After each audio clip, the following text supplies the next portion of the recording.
Okay, so now let's talk about some different types of real-world examples that come pretty close to perfect price discrimination. Remember that perfect price discrimination is where every consumer is charged their full willingness to pay. This doesn't really happen, right? This is not a plausible thing to occur in the real world, but there are examples that get pretty close to this. And so let's think about some of these examples. First example I think that's pretty good is car dealerships, right? If you've ever bought a car at a car dealership, you know it's a pretty painful process.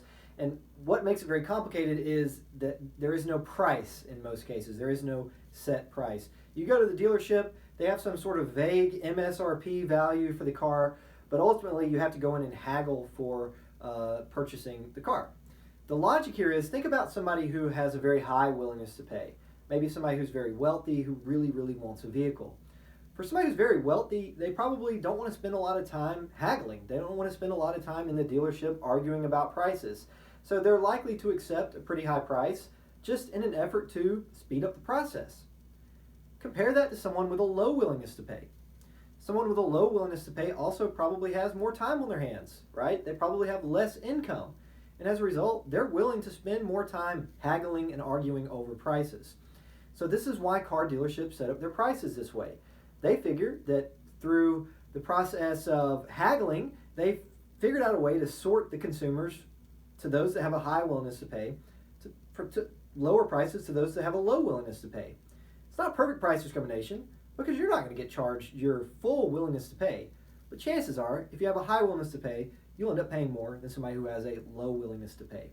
And that's going to be the case for these examples I give you. They're not perfect price discrimination, but they get pretty close. Okay, they get pretty close to that concept. Another example, and I've seen this from time to time.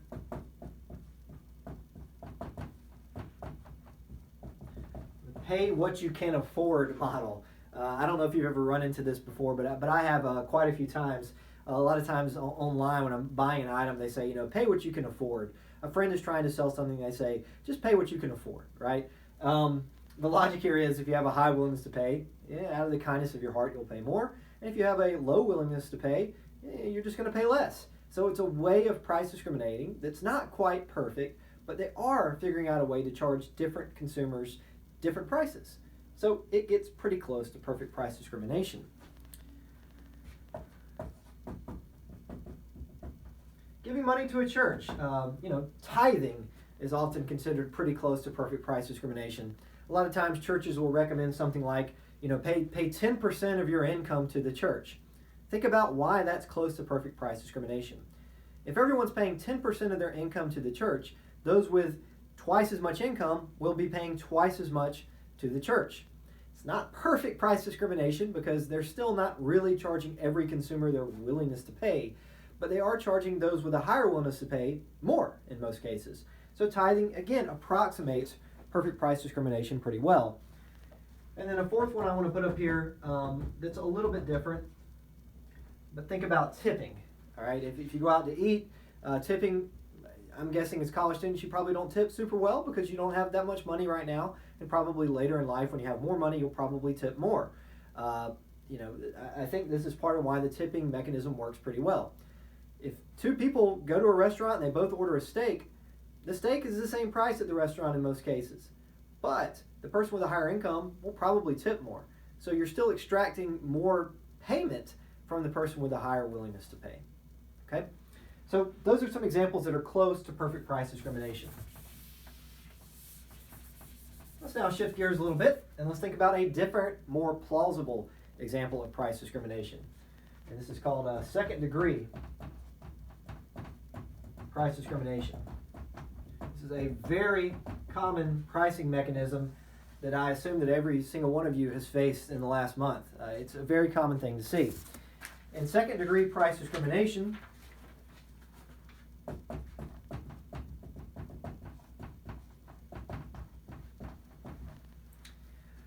the business is going to basically cleverly figure out a way to approximate your willingness to pay.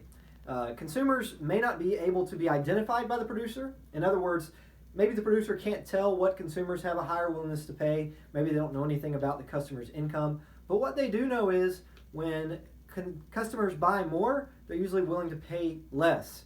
We talked about this in the last video. If you sell me one taco, I might be willing to pay $6 for it, $6 for it. But if you sell me 5 tacos, I'm not paying $6 for that 5th taco. I'm full. I don't want it as badly now. So businesses have figured out a way to consider consumers' demand curve when charging their prices.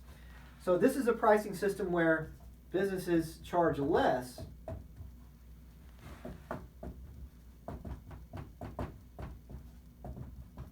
to a given customer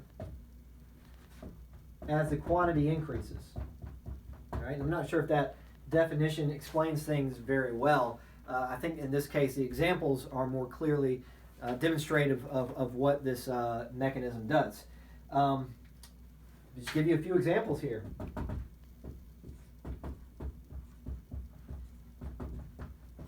Buy one, get one free. I'm sure you've all seen this before. You might not be willing to buy 2, all right? And certainly if you're buying some sort of item, your willingness to pay for the second one is probably lower than your willingness to pay for the first. That's the law of diminishing marginal utility. As you do more of something, as you consume more of an item, your willingness to pay goes down. That's what gives that demand curve that downward sloping slope, all right? Is as you consume more of an item, your willingness to pay goes down. So the logic here is, for consumers, they may not be willing to buy 2 at a given price, okay? But if you can set up the system so it's buy one, get one free, you may extract more value. Let me put in some numbers to kind of explain what I mean by this.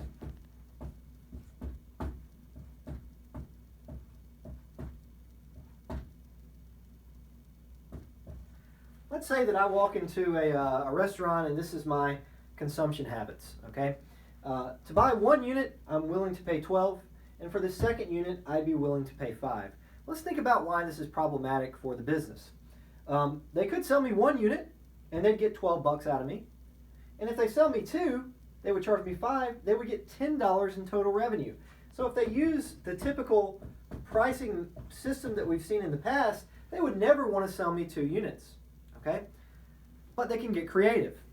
Here's what they can do. They can set the price at maybe $16 with the buy one, get one free opportunity to the consumer. Think about what this does. As a consumer, I'm willing to pay $17 for these 2 items. Okay, I'm willing to pay $17 for 2 items. By setting this up this way, I will essentially buy 2 at an average price of $8. All right, so now if you are the business, your total revenue would be $16, which is more than you could get at an individual price of 12 or an individual price of 5. The business has figured out a way to get more revenue from the consumer. And that's not necessarily a bad thing to the consumer. I'm willing to pay 17, and I'm only having to pay 16. So I'm getting some value out of this. Just because it's really good for the producer doesn't necessarily mean it's really bad for the consumer. So that'd be buy one, get one free. It might work really well.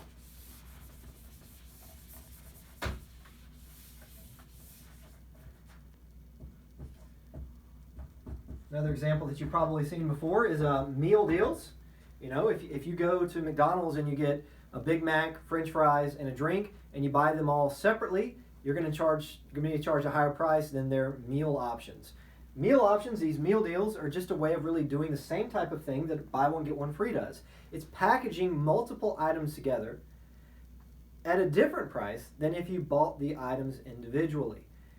So this is something you see very frequently. If you buy a whole pizza, that's going to cost less than buying 8 slices of pizza. It's a very common thing to see. Okay, so meal deals. Utility pricing often looks this way. If you have internet, you probably notice that they'll do something like $50 for cable TV, $50 for internet, or if you buy both, they'll only charge you $80. Again, the logic is that you're not willing to buy both for a price of $50, but if they package it together, they may effectively make a deal to you that's now worthwhile. Again, these are all really the same thing. It's setting prices differently when you buy 1 unit versus when you buy many units. Okay? And this is, I hope you guys recognize this is something that happens very frequently. It's something that I know I see all the time.